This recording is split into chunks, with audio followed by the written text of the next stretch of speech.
I'm reviewing every giant monster that appears in a Toho-produced movie and their redesigns and iterations throughout the years. And today, we're going to be looking at Anguirus. Now, Anguirus starts out in a really unfortunate place. His design in Godzilla Raids Again is creatively unfortunate. They took Godzilla, who's already an inaccurate dinosaur reconstruction, but with a few fantastical features, and they just did that again with Anguirus, where he's an inaccurate Ankylosaurus, with a fantastical feature of his spiked carapace is even more spiked, like a porcupine or a hedgehog. And originally part of the concept art is that his carapace was supposed to come up and split and raised up above him, probably for intimidation. And that's a really cool idea. I actually really dig that idea. It didn't end up actually being in the movie, but it would have given him something else to do, even if it was just for intimidation. But overall, his design is just kind of boring. He has some personality in there. So like he has these two big fangs that are kind of like goofy looking and his kind of goofy-ish eyes, you know? And he does have personality in there, but it's just kind of an inaccurate Ankylosaurus reconstruction. One thing that I think is interesting with Anguirus' design, which is carried over through all of the movies, is his horns. So he has one horn on the tip of his nose that points backwards, but then his head crest has horns that point forward.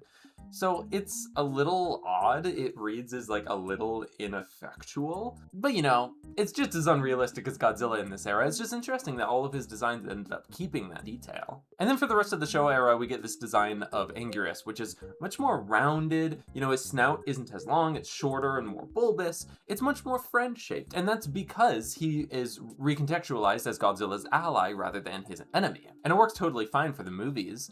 But one thing that's funny is, especially in vs. Gigan, Anguirus kind of carries himself like Godzilla's dog. Like, you know, being on all fours and like following him around and stuff. It's kind of goofy.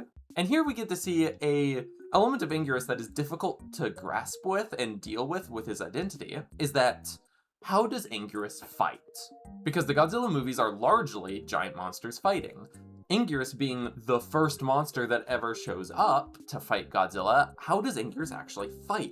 Well, in Raids Again, he kind of bites and swipes, and he gets up on his hind legs and he kind of throws hands like Godzilla. And then in the rest of the Showa era, it's the same kind of deal. He bites, he swipes, but then he has this new ability where he stands up and launches himself backwards, smashing his carapace against a kaiju.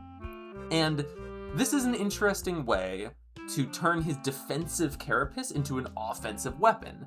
It's goofy and clumsy and obtuse, but it works, you know, for the cartoonish energy that the Showa era has. It is something, it is interesting.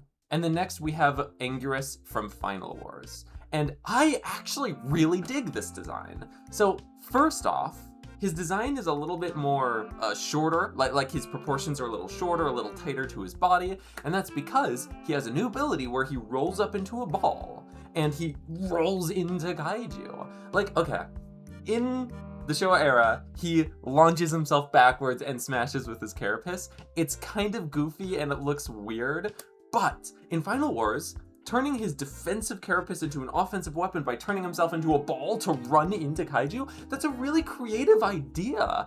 I actually really dig that. That's a very fun innovation for this character. And it makes him fight in unique ways. In Final Wars, Godzilla and King Caesar literally like play volleyball with Anguirus. It's really fun.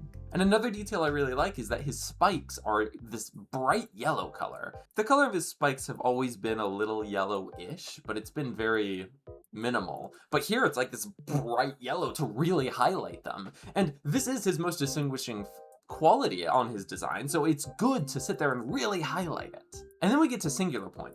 And this design is the most striking of all of his designs. It looks the most unique. And honestly, it kind of looks the most intimidating because his spikes aren't these dinky little spikes anymore. Now they're these huge, like, plinths of spikes that stick out and they curve forward.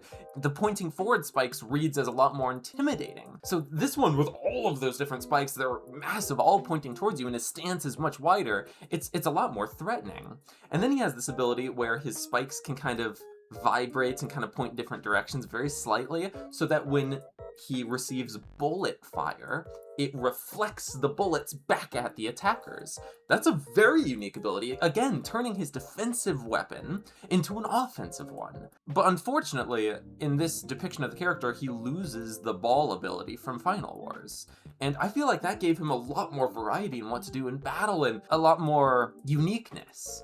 But it's okay to lose it, especially with Singular Point, where many of the kaiju are depicted a lot more dinosaur-like, a lot more grounded. It's just, like, slightly more boring to me personally, but, like, you know, it fits the film, or the show fine. I don't have any problems with it. Overall, Anguirus is unfortunately kind of boring. I love Anguirus, don't get me wrong. I love him, I love how he acts like a little dog, I love his weird, unique abilities, but Anguirus is just kind of an inaccurate ankylosaur for a lot of his runtime, and the way that he battles is unfortunate because he can't really battle in a lot of really good ways, so they kind of have to invent ways for him to battle. So for a giant monster kaiju battling franchise, having a kaiju where you kind of have to figure out how the fuck he's even gonna fight every time he's in a piece of media, it's clunky. It's unfortunate. But I love Anguirus. He's great. He needs to be in more movies because, like, as is, he's really only been in a couple. Like, he needs to be in more. I love Anguirus. Okay, and a little bit of housekeeping right at the end of this video. I really appreciate the responses that I've been getting.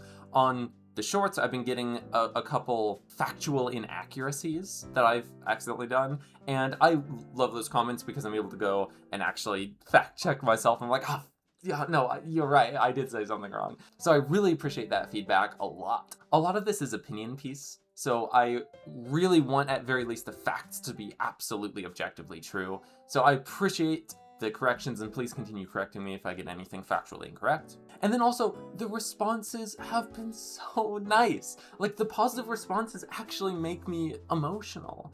They're really, really sweet comments. You guys are very, very supportive. I'm a very inexperienced YouTube creator. I don't know what I'm doing. I've been seeing a lot of negative comments as well, especially on the shorts. It's largely opinion pieces, so like everyone, I have my opinion and I'm voicing my opinion, and people are voicing theirs that they disagree with me, and I think that's great, because if my video is able to activate somebody's imagination and thoughts, and then they're able to verbalize those thoughts in the form of a comment, that's great, that's conversation. Oh, we love to see that.